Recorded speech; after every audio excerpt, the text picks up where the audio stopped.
क्या भारत पर हमला होने पर सऊदी अरब पाकिस्तान के साथ खड़ा होगा? पाकिस्तान के रक्षा मंत्री ख्वाजा आसिफ ने दावा किया है कि अगर भारत और पाकिस्तान के बीच युद्ध होता है तो सऊदी अरब पाकिस्तान का साथ देगा।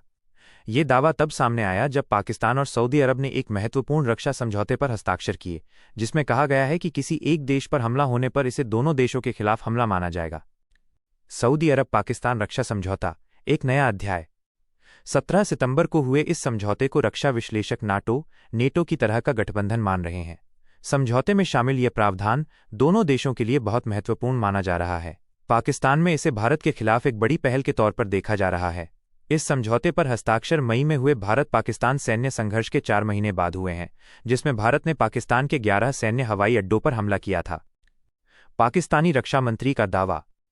जब एक पाकिस्तानी न्यूज़ चैनल ने ख्वाजा आसिफ से पूछा कि अगर भारत और पाकिस्तान में युद्ध होता है तो क्या सऊदी अरब इसमें पाकिस्तान की तरफ से शामिल होगा, तो उन्होंने कहा, बिल्कुल, इसमें कोई शक नहीं है। उन्होंने आगे कहा कि ये कोई आक्रामक समझौता नहीं बल्कि रक्षा व्यवस्था है जिसका उद्देश्य किसी भी आक्रामकता का संयुक्त रूप से जवाब देना है। आसिफ ने यह भी संकेत दिया कि इस रक्षा समझौते में अन्य अरब देश भी शामिल हो सकते हैं। उन्होंने कहा कि ऐसे विकास के लिए दरवाजे बंद नहीं हैं और मुस्लिम आबादी का अपने क्षेत्र और राष्ट्रों की मिलकर रक्षा करना एक मौलिक अधिकार है। भारत और सऊदी अरब के संबंध।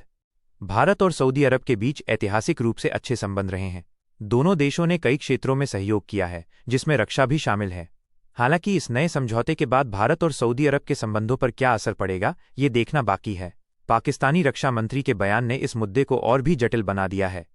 यह समझौता क्षेत्र में भू राजनीतिक समीकरणों को बदल सकता है और भारत की विदेश नीति के लिए एक नई चुनौती पेश कर सकता है।